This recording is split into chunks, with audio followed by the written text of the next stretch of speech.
Graça e paz de Jesus de Nazaré, amém? Tem mais um tempo de reflexão, vamos ter uma palavra de oração sobre isso. Agradecemos por esse tempo de louvor e adoração, que os irmãos da equipe aqui nos conduziram, ó Deus, e nossos corações possam se encontrar nesse momento abertos para receber a Tua palavra, e que haja a luz do Senhor sobre nós, para que as sementes aqui, ó Deus, ministradas, possam cair no solo do nosso coração e germinar, trazendo frutos para a nossa vida, para a nossa igreja, para a nossa comunidade, para a nossa sociedade. É a nossa oração nessa noite, em nome de Jesus. Amém? Irmãos, nós estamos numa série que começamos há 2 domingos atrás, demos o título a ela de Odres Novos, Vinho Novo, e estamos falando sobre fundamentos da igreja, doutrina. Eu vi que o pastor Levi falou semana passada muito sobre mandato cultural, sobre esse envio da igreja, e hoje eu quero falar, dando continuidade, sobre o sinal do reino de Deus, o sinal vivo do reino de Deus sobre a terra. Se nós queremos avaliar um ensino, a gente precisa esperar pelo menos no mínimo uns 10 anos, e após 10 anos a gente analisa o fruto que esse ensino trouxe, tanto para a nossa vida, quanto para a comunidade, porque é a partir da visão que a gente tem do passado, que nós podemos aperfeiçoar o presente e tentar melhorar o futuro. E a ideia aqui, com essas palavras que a gente tem trazido, não é desconsiderar que Deus não esteja no controle da edificação da sua igreja, não é tentar trazer algo novo, uma nova metodologia, nada disso, mas é para que a gente como igreja possa olhar para nós mesmos e analisarmos se nós estamos envolvidos no que Deus está fazendo, no que Deus está construindo, ou, na pior das hipóteses, o que Deus está destruindo. Porque a gente costuma falar só que Deus está edificando a sua igreja, mas lembre-se que também Deus, Ele destrói aquilo que não é. A gente vê isso várias vezes na vida de Israel. Se a gente olhar para o Novo Testamento, um olhar histórico, todas as vezes que Israel foi infiel a Deus, Deus destruiu de uma certa forma aquela nação, enviou para a Babilônia, destruiu o templo, depois houve reconstrução, depois enviou para a Babilônia novamente. Então a gente precisa olhar para nós mesmos com essas reflexões e nos analisar no que a gente está envolvido, no que Deus está construindo ou no que Deus está destruindo, embora a gente sempre foque em falar do que Deus está construindo, mas não podemos nos esquecer de que Ele também foca em desconstruir aquilo que não tem parte com Ele. Eu acredito que o tempo que nós vivemos como igreja no Brasil, em termos de igreja, está muito ligado à confusão a respeito da própria identidade da igreja, a própria confusão sobre o mandato da igreja, o mandato cultural da igreja, que também é uma consequência da nossa completa confusão com a nossa própria identidade como cristãos. A gente olha para a maioria dos irmãos das igrejas, e a gente vê que há muitos que estão completamente confusos na sua própria identidade como cristão, não sabem quem são e muito menos o que devem realizar em função do mandato cultural de Deus. Então aqueles que fazem parte da igreja, se estão em confusão, a igreja como um todo também, num certo sentido, também vai estar. Então a identidade da igreja, ela está muito relacionada com a nossa própria clareza de identidade pessoal como filhos de Deus, como comunidade, quem somos. E ambas são relevantes para o mundo, tanto a nossa identidade pessoal, como filhos, como cristãos, como a identidade da igreja como comunidade viva, alicerçada no pacto de sangue com Jesus. Então, o mundo que nós estamos vivendo, a gente precisa priorizar todas as dimensões do ser humano. A igreja, ela não é o que ela faz, assim como também nós não somos o que nós fazemos. O que fazemos é consequência de quem nós somos. E nessa ideia, muitos podem argumentar comigo e dizer, mas o que fazemos não revela o que nós somos? Isso em partes é verdade, mas o que fazemos também pode mascarar quem nós somos de verdade. Porque quem nós somos de verdade só se é revelado nas relações profundas com quem nós estamos envolvidos. Já viu aquela história do casamento? Não foi esse homem com quem eu me casei? Quem já ouviu essa história? Não foi essa mulher com quem eu me casei, pastor. O pastor ele é perito, né, em ouvir essa conversa. Por que que não é? Porque talvez o tempo ali de conhecimento não se demonstrou verdadeiramente quem é. E só se demonstra verdadeiramente quem é quando você está numa relação profunda, vivendo diariamente essa relação com quem você está envolvido. Então a igreja, ela não é o que ela faz, a igreja ela é quem Deus diz que ela é. E isso só pode ser revelado numa íntima comunhão com Deus. Assim também como nós podemos nos conhecer verdadeiramente quem somos, se nós estamos envolvidos intimamente, profundamente nas nossas relações como igreja. Então a igreja, ela está confusa, isso de fato nós não podemos negar, se a gente conversar com qualquer pessoa ela vai dizer isso. Como que ela pode se tornar um sinal do reino de Deus no mundo se ela mesma não se conhece? Se a própria comunidade, os próprios irmãos estão nessa confusão mental, nessa confusão de identidade, do que se fazer. Bom, eu quero compartilhar com você um texto, lá em Romanos, capítulo 14. Se você puder abrir a sua Bíblia comigo, e deixar esse texto aberto, nós vamos meditar nele.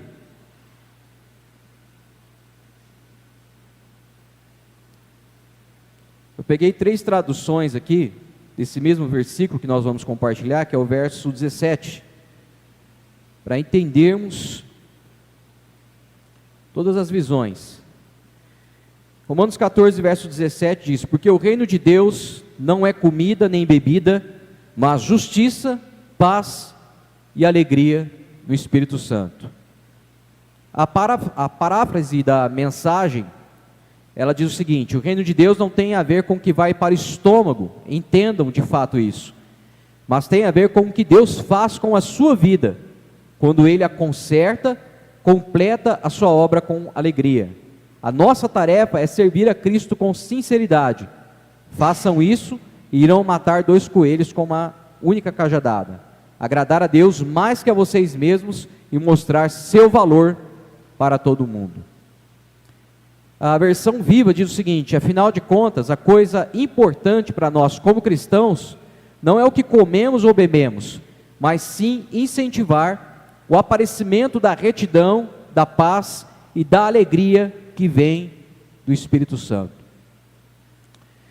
Fica claro para nós, nesse texto de Romanos 14, verso 17, que o alvo de Deus é para que nós sejamos um sinal do reino. E esse sinal do reino tem a ver com paz, justiça e alegria no Espírito Santo. Então todo cristão, ele deveria ter em mente, na sua própria identidade, e percorrer e buscar isso a todo custo, em viver plenamente a paz, que excede todo o entendimento, como Paulo diz em outro texto, a alegria do Espírito Santo e a justiça. Porque isso é o sinal do reino de Deus. Se o reino de Deus é isso, se o reino de Deus não é comida, bebida, mas é paz, justiça e alegria no Espírito Santo, o sinal do reino de Deus é justamente essas características que nós como igreja deveríamos evidenciar para o mundo. E isso está diretamente ligado à nossa identidade como filhos de Deus, que é resultante, se for bem clara para cada indivíduo, a maneira como nós vivemos como igreja, a maneira como nós nos relacionamos, a maneira como nós nos comportamos uns com os outros. Se nós estamos vivendo uma prática da nossa vida que evidencia paz, alegria e justiça, a identidade da igreja também é isso. A identidade da igreja como comunidade formada por cristãos, salvos pelo sangue, é manifestar a todo mundo, a todas as relações, aonde ele está envolvido, justiça, paz e alegria. Quando as pessoas olham para a maneira como nós nos relacionamos, quando as pessoas olham para a maneira como nós fazemos negócios, como nós nos comportamos diante dos problemas da vida, quando as pessoas olham para nós e olham como a maneira como nós fazemos política, como nós trabalhamos, como nós estudamos, como nós lidamos com os conflitos, deveriam enxergar em nós paz, justiça e alegria, o Espírito Santo. E isso seria para eles um sinal do reino de Deus. Tudo isso revela ou não se o reino de Deus está presente no nosso meio e nas palavras de Jesus dentro de nós. Não foi isso que Jesus disse? Olha, vão dizer que o reino está ali, que o reino está acolá, mas não se enganem, o reino de Deus está em vós. Paulo está ensinando justamente sobre a forma como aqueles irmãos romanos convertidos ao cristianismo deveriam viver evidenciando justiça, paz e alegria. E embora o contexto aqui, ele vai falar de comida sacrificada, embora Paulo incentiva os irmãos a se abster da comida sacrificada por causa do fraco na fé, ele ensina que não importa o que nós de fato comemos ou bebemos, não importa o que nós estamos comendo ou bebendo, mas como nós estamos vivendo e demonstrando a retidão do reino, como nós estamos vivendo e demonstrando a paz e a alegria que vem do Espírito Santo. Então, o foco central nosso como igreja, irmãos, deveria ser evidenciar essas características como corpo de Cristo. Deveria nós sairmos das discussões periféricas, aquelas discussões tolas, idiotas, de pode ou não pode, de que isso aqui é sagrado, sair dessas discussões que nem a Bíblia deixa claro isso. E se não deixa claro, se a Bíblia, que é a Escritura, a palavra inspirada do Espírito Santo por Deus aos apóstolos, não deixa claro, deve ser porque isso é tão banal que para Deus nem importa. E nós deveríamos sair dessas periferias de discussões para ir para aquilo que é central do Evangelho. E o que é central no Evangelho? É o que Paulo está dizendo: paz, alegria no Espírito Santo e justiça. E justiça. Infelizmente, nós vivemos em tempos em que essa centralidade do corpo se perdeu. A igreja perdeu esses valores. E nós, como indivíduos, perdemos essa piedade pessoal, que está, muitas vezes, fundamentada em uma ética individualista. Fica claro para nós, quando a gente olha para a igreja, o divórcio que há entre essa piedade aparente, vivida somente nos âmbitos da igreja, e a realidade vivida no mundo. Eu costumo dizer para algumas pessoas mais próximas, que eu não gosto de fazer negócio com crente. Não gosto, porque eu já tive cada tombo. Por quê? Porque há um divórcio entre aquilo que se é vivido nos âmbitos da igreja com a realidade da vida. Há um abismo entre essa religiosidade aparente, individual, e o comportamento como corpo de Cristo no mundo, entre essa moral elevada de santidade e a vida cristã normal. O que temos hoje por parte das pessoas, da sociedade, é que nós somos conhecidos não só por causa dos nossos cultos emotivos, da nossa leitura bíblica, do nosso jejum, dos nossos evangelismos entusiasmados, não só porque nós não fumamos, não bebemos bebida, mas também, e esta é a minha grande preocupação, por não conseguir linkar a espiritualidade evangélica com os âmbitos particulares da nossa vida, como família, como empresa, como escola, como a vida pública, como sociedade. Nós não conseguimos demonstrar a justiça, a paz e a alegria no Espírito Santo em todos esses âmbitos aqui. E é por essa razão que a igreja anda mal das pernas e mal vista pela sociedade. Então o foco central da igreja deveria ser essa preocupação em evidenciar como corpo essas virtudes. É por essas e outras que pessoalmente eu tenho estado há um pouco mais de 5 anos falando com aqueles que estão próximos de mim e que permitem o meu pastoreio sobre a integralidade da vida cristã. Então todas as ministrações que eu faço, eu tento trazer esse ponto para o meio dela, sobre essa realidade de nós termos uma comunhão diária com Deus no nosso dia a dia e a comunhão com os santos. Essa vida cristã que não começa no domingo, mas começa na segunda-feira. Esse culto que não começa no domingo, mas começa na segunda-feira. Porque as pessoas estão nos observando, os nossos filhos estão nos observando. E eles olham para nós e verificam a veracidade daquilo que nós estamos dizendo. Os nossos filhos estão nos olhando como nós nos tratamos em casa, homem, mulher, esposa, esposo. Os nossos filhos estão escutando o que nós falamos da igreja. Como homens, os nossos filhos estão olhando para como nós homens tratamos as nossas esposas. As nossas filhas estão enxergando isso, verificando isso. Os nossos filhos estão observando o que nós de fato valorizamos. Eles estão escutando o que nós estamos defendendo. Eles estão observando essas ligações entre culto público com o culto doméstico, com a experiência que nós estamos vivendo em casa. Eles olham para a gente e estão fazendo esse link daquilo que nós estamos vivendo aqui como comunidade e daquilo que nós estamos vivendo lá fora, na vida cotidiana. E isso não só os nossos filhos, todas as pessoas que fazem parte do nosso rol social, os nossos amigos, os nossos colegas de trabalho, para quem estuda, os colegas de faculdade, de escola, todo mundo está nos observando e tentando linkar aquilo que nós estamos valorizando, defendendo, com a nossa experiência diária.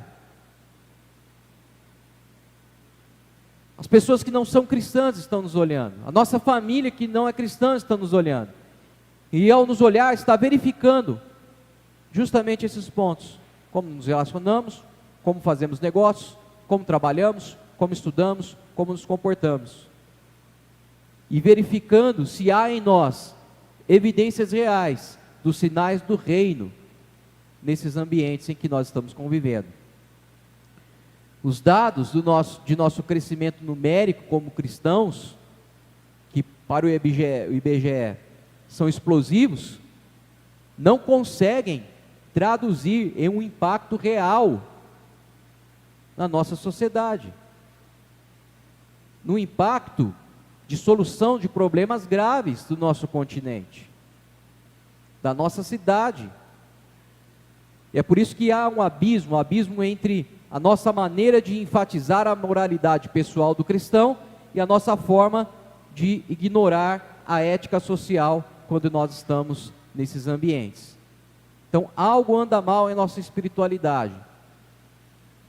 Se essa espiritualidade não linka aquilo que nós estamos falando aqui com aquilo que nós estamos vivendo lá fora.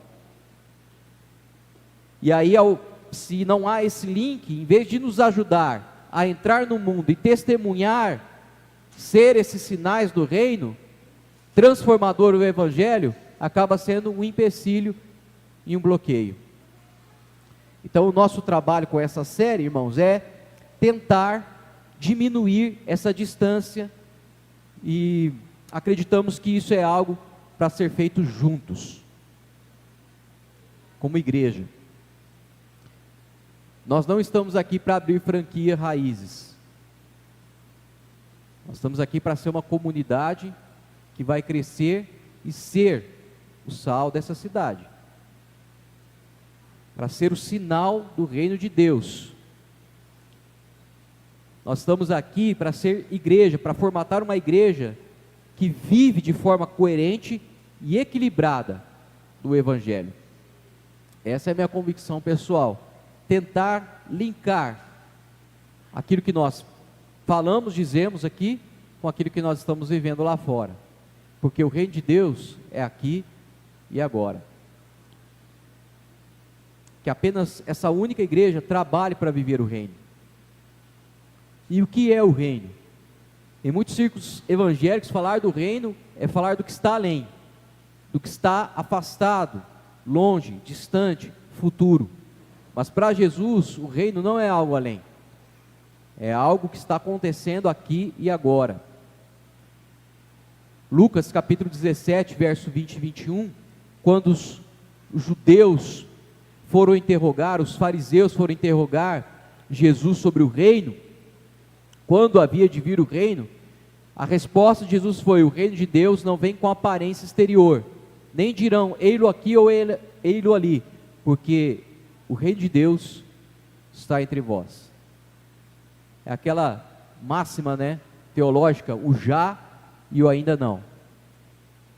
O já, porque nós como cristãos estamos empenhados em ser essa comunidade que manifesta os sinais do reino. O ainda não, é porque ainda não, Deus não governa, não estabeleceu o seu reino sobre toda a terra. Por isso que nós somos apenas sinal. Nós não somos o reino ainda, nós somos apenas um sinal do reino.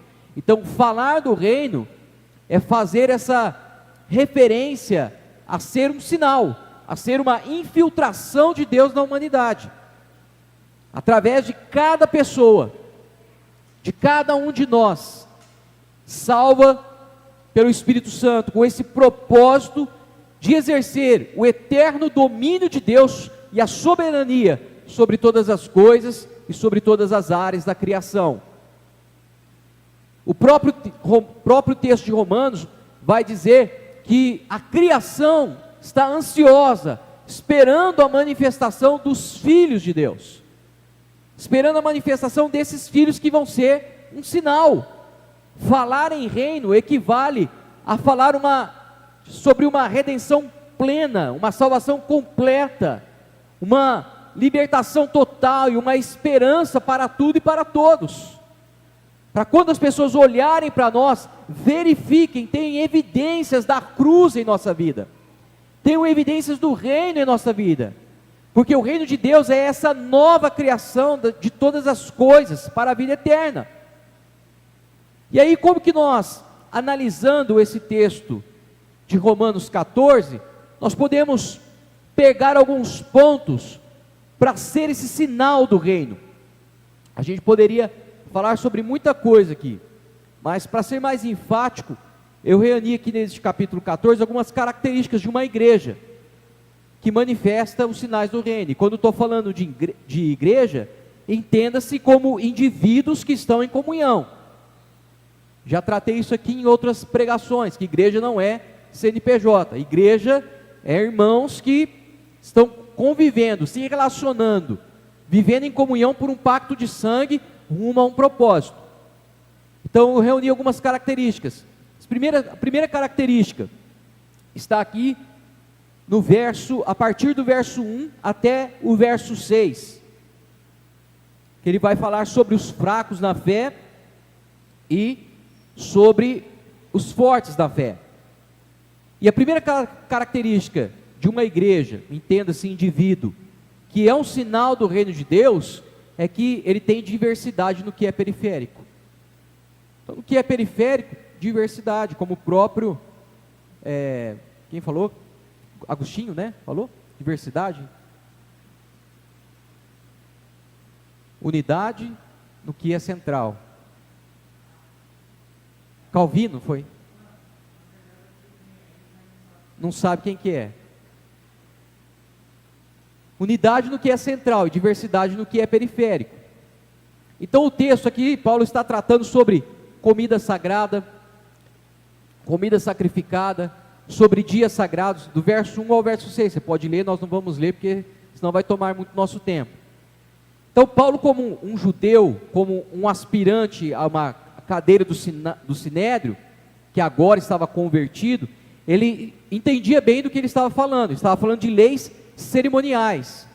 Então havia naquela comunidade romana muitos judeus, fariseus, que haviam se convertido ao cristianismo, à nova fé, agora à graça de Deus, e eles não conseguiam relacionar as festas cerimoniais com a liberdade da graça de Deus.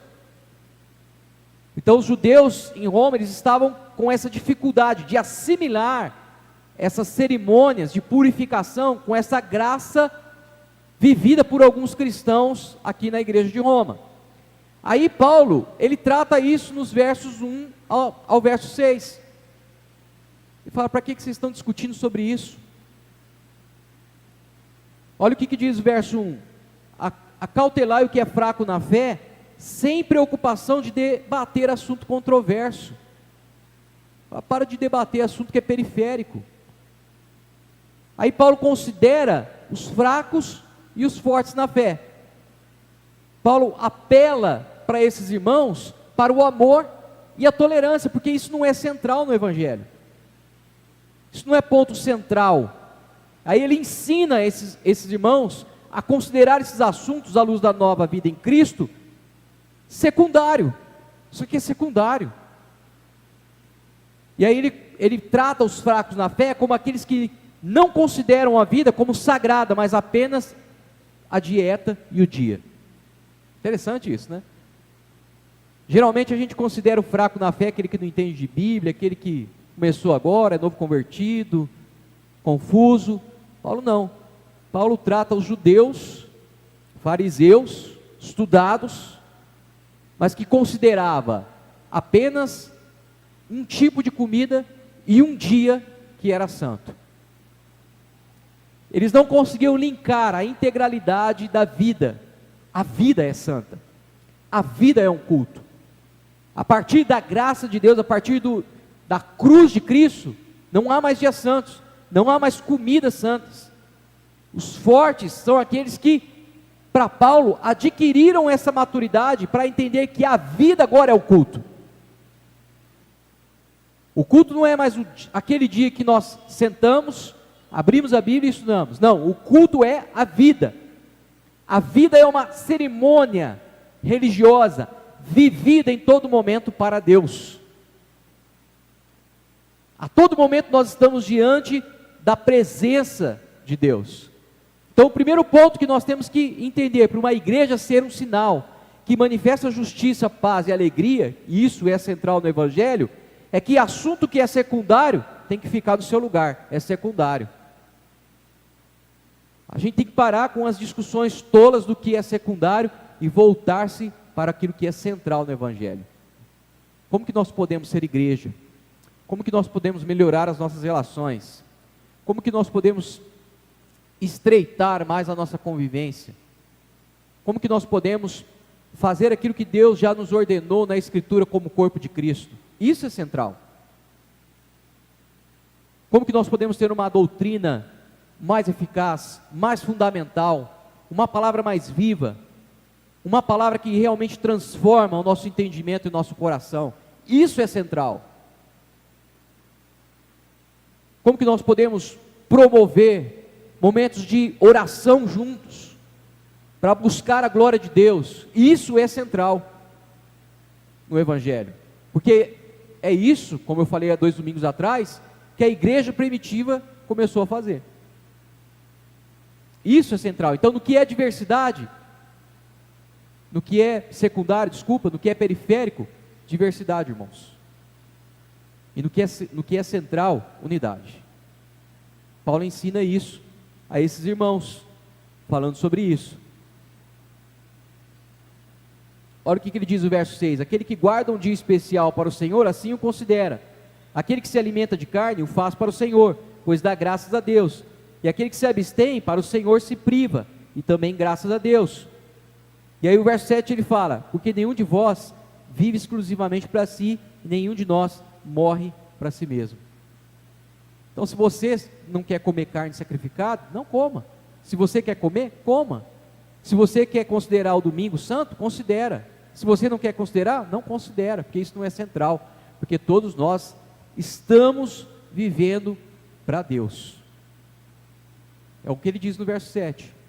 Todos nós estamos vivendo para Deus. Todos. E isso nos leva à segunda coisa: ter a consciência da não neutralidade. Do verso 7 ao verso 12, ele vai tratar sobre isso.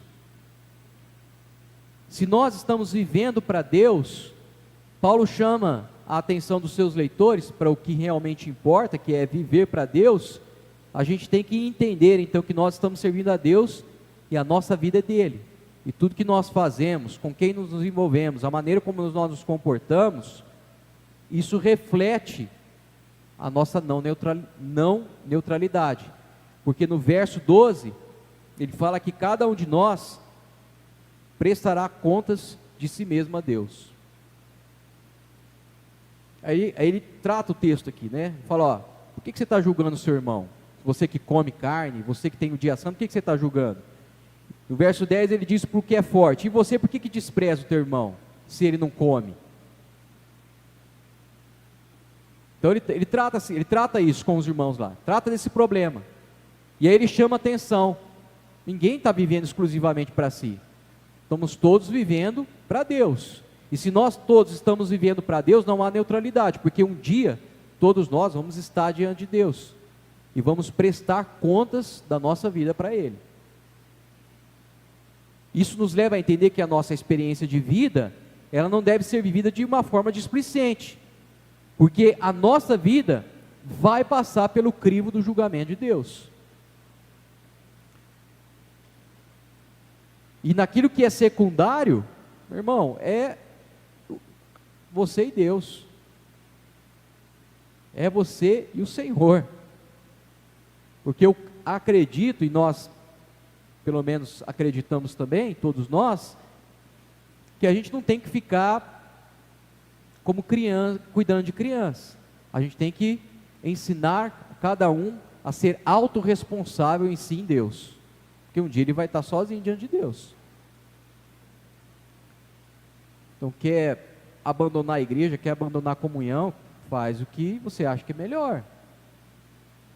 Nós entendemos que todos nós vamos estar diante de Deus. Então não existe neutralidade naquilo que nós fazemos. Porque o que fazemos tem um motor de propulsão, que são as nossas intenções, na qual fala que nós seremos também julgados por isso. O apóstolo Paulo vai dizer lá em Romanos 2,16, sobre justamente esse julgamento das intenções.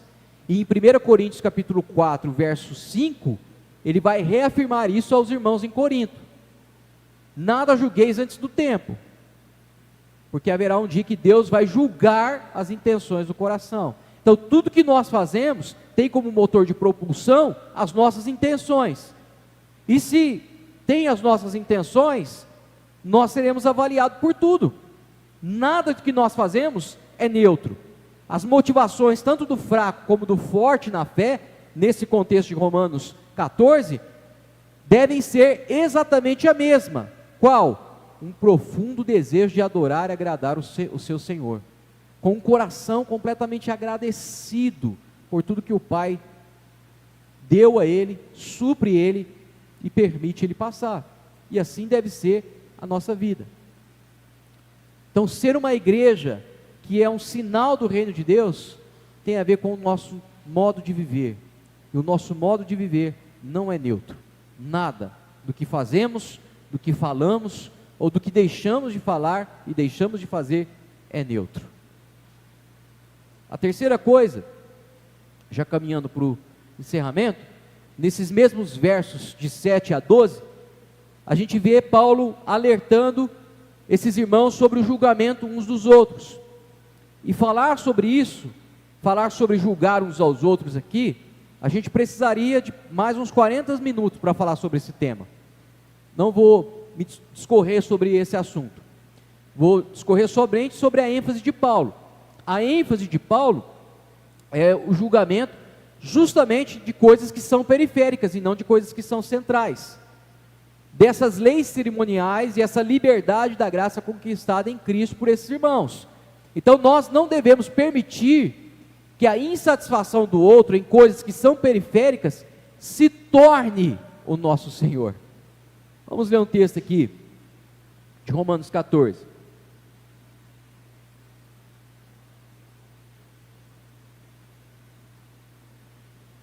Verso 10: Mas por que tu julgas teu irmão? Ou tu igualmente, por que desprezas teu irmão? Pois todos compareceremos diante do tribunal de Deus, porquanto está escrito: por mim mesmo jurei, diz o Senhor, diante de mim todo joelho se dobrará e toda língua confessará que eu sou Deus. Desse modo cada um de nós prestará contas de si mesmo a Deus. O verso 8 diz o seguinte: se vivemos, para o Senhor vivemos, e se morremos, é para o Senhor que morremos. Sendo assim, quer vivamos ou morramos, pertencemos a quem, irmãos? Ao Senhor. Eu estava conversando com os irmãos aqui, com o Levi, com o Everton na quarta-feira, que a gente hoje em dia, nós estamos vivendo uma ditadura da insatisfação. E quando nós permitimos que a insatisfação do outro regule a nossa vida, nós estamos permitindo que o outro seja o nosso Senhor, em coisas que são periféricas. A ênfase de Paulo é justamente nós nos tornarmos julgadores dessas coisas periféricas. Então eu estou insatisfeito com uma coisa que é periférica na vida do outro, eu quero discipulá-lo, treiná-lo, quero discipliná-lo, para que a minha insatisfação com aquela coisa periférica seja atendida. E aí o irmão acaba mudando só porque eu falei, e não porque é uma revelação para ele, porque é um acordo entre ele e Deus. Então há uma ditadura hoje na igreja da insatisfação. Quando a gente permite que a insatisfação com uma coisa que é periférica se torne uma regra para a nossa prática da nossa espiritualidade. Nós permitimos, quando isso acontece, que os outros se tornem o nosso Senhor, ditando a maneira como nós devemos viver para Deus. E o alerta de Paulo é tanto para os fracos quanto para os fortes. As insatisfações sobre assuntos que são secundários não devem nortear a maneira como nós vivemos como igreja, e a maneira como nós vivemos para Cristo, a partir da nossa espiritualidade individual. As insatisfações com coisas que são secundárias não devem nortear a maneira como nós governamos a igreja, como nós estamos dirigindo a igreja. O que dirige, o que governa a igreja são princípios, são valores, são fundamentos, são colunas do Evangelho, e não insatisfações. Então a gente tem que, para ser um sinal do reino de Deus, nós temos que nos atentar, para não nos tornarmos senhores da insatisfação naquilo que é coisa periférica. Sobre coisas que são periféricas no Evangelho, Paulo, nesse texto mesmo, ele trata que cada cristão é livre para decidir em seu coração e em oração diante do Senhor. Ele é livre para adequar a sua vida naquilo que é periférico, em um acordo que ele faz entre ele e Deus. E o que nós devemos nos atentar é para aquilo que é central no Evangelho, o que de fato a Bíblia aponta como pecado, que também não é o nosso tema aqui hoje. Quem sabe um outro dia. E por fim, uma igreja que é um sinal do reino de Deus, ela possui uma fé autêntica, e essa fé autêntica ela constrói. Dos versos 13 aos versos 23, Paulo ele vai falar sobre isso. Mas eu quero enfatizar o verso 20, que diz o seguinte: não destruas a obra de Deus por causa de comida. Na verdade, todo alimento é puro, mas se torna um mal se alguém vir nisso um motivo de escândalo. E aqui a gente poderia falar de várias coisas que Paulo trata. Ele usa alguns termos aqui que podem revelar a autenticidade da nossa fé. Ele fala, a partir do verso 13, sobre entristecer o irmão. Ele fala sobre destruir o irmão, no verso 15. Ele fala sobre maldizer o irmão, no verso 16. Ele fala sobre ser pedra de tropeço para o irmão, ainda no verso 13. E aqui no verso 20 ele fala sobre destruir a obra de Deus. Então, novamente Paulo fala isso num assunto, num contexto de assunto que é secundário, irmãos. Um assunto secundário pode ser motivo de nós entristecermos, destruirmos, maldizermos, sermos uma pedra de tropeço na vida de outros e, por fim, destruir a obra de Deus. Então, por favor, não confunda em defender a fé como Judas nos orienta em sua carta. Judas vai dizer que a gente tem que defender a fé evangélica, né? E se para isso a gente tiver que ter algumas posturas firmes, nós vamos ter. Mas o que Paulo está enfatizando aqui é que por um assunto periférico, muitos naquela igreja de Roma estavam destruindo o outro irmão, estava maldizendo o outro irmão pelas costas, estava entristecendo, estava sendo uma pedra de tropeço. Verso 22, Paulo diz que os bem-aventurados são aqueles que não se condenam naquilo que aprovam. Olha que interessante um jogo aqui de palavras do apóstolo Paulo, né? E a leitura que eu faço desse jogo de palavras é o que antecede essa fala, e também o que vem depois. Aí ele fala no verso 21, é melhor não comer carne, nem beber vinho, nem fazer qualquer outra coisa que leve teu irmão a tropeçar.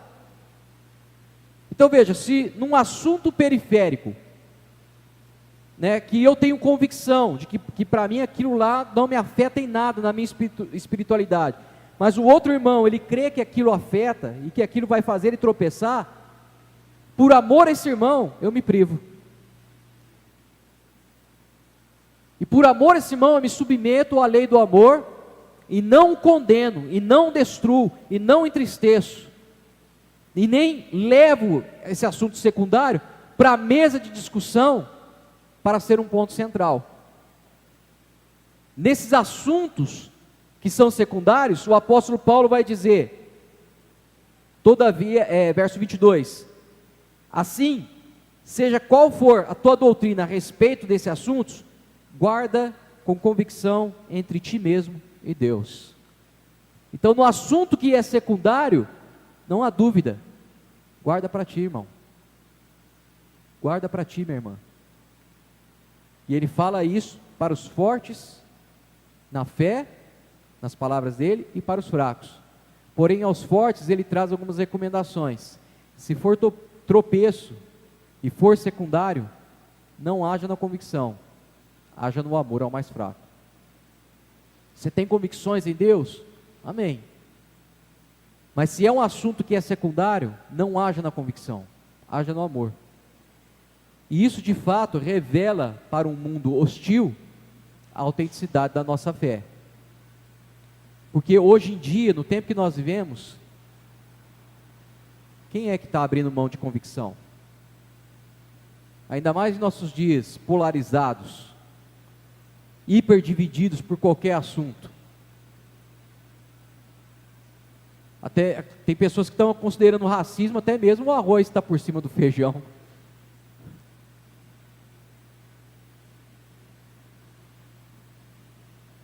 Então, se é secundário, submeta-se ao amor. Porque nas palavras de Jesus, né, ele vai dizer que o mundo o conheceria quando nós fôssemos um. E só pode ser um se nós estamos amando uns aos outros como nós amamos a Deus. E aí é interessante, né, que Paulo ele conclui dessa forma, mas eu destaquei um verso aqui para a nossa conclusão, que é o verso 17 e verso 19. O verso justamente que nós lemos, 17, porque o reino de Deus não é comida nem bebida, mas justiça, paz e alegria. E o verso 18 e 19, pois quem serve a Cristo dessa forma é agradável a Deus e estimado por todas as pessoas. Por isso, esforcemos-nos em promover tudo quanto conduz à paz e ao aperfeiçoamento do mundo. Então olha só, quem vive dessa forma, que forma? Não entristecendo, destruindo, sendo pedra de tropeço, vivendo na lei do amor. Quem vive dessa forma, quem vive colocando o assunto periférico na periferia mesmo, como secundário, quem vive dessa forma se torna agradável a Deus. E aí ele fala, nos esforcemos para promover a paz, que ele fala, né? E o aperfeiçoamento mútuo. Nos esforcemos. Tem esforço, porque viver isso não é fácil. Mas isso é o reino. Aquele que aprende a viver dessa forma, de forma consagrada a Deus, dedicado a cooperar com seus irmãos, sem o legalismo, tanto para o fraco como para o forte, experimenta essa grande paz, essa grande alegria e essa grande justiça produzida pelo Espírito Santo em nosso interior. E olha só, né? Concluindo aqui, percebe que nesse texto de Romanos 14, 17, que fala de paz, alegria e justiça, nós temos dois frutos do Espírito Santo, descritos por Paulo lá em Gálatas capítulo 5. Alegria e paz. São dois frutos. Está aqui na fala de Paulo, lá no Espírito Santo. No texto de Gálatas 5. Paz e alegria. Então quem está vivendo a dinâmica do reino, tendo, como eu falei, né, o culto começando em casa, vendo as relações dentro da igreja, o Espírito Santo está transformando. E o fruto vai aparecer. Mas e a justiça? Onde está a justiça? Se a justiça não está listada em Gálatas 5. Não está listada em Gálatas 5, mas nós sabemos que o amor está listado em Gálatas 5. E Paulo vai dizer lá em Romanos, 1 Coríntios capítulo 13, no capítulo do amor, que o verdadeiro amor não se alegra com a injustiça. Se nós queremos ser um sinal do reino, está mais do que na hora da gente sair do periférico e ir para o que é central. Redescobrir essa identidade pessoal como filhos de Deus, vivendo essa dinâmica do reino, sendo moldados e transformados pelo Espírito Santo, ao mesmo tempo que estamos vivendo as relações dentro da igreja, sendo moldados por esse mesmo Espírito que atua em todos e está em todos, transformando e fazendo florescer os frutos do Espírito de Deus, que é o sinal do reino de Deus na terra: alegria, paz e justiça. Essa é a identidade da igreja, essa é o mandato cultural para nós como igreja. Amém? Feche os seus olhos.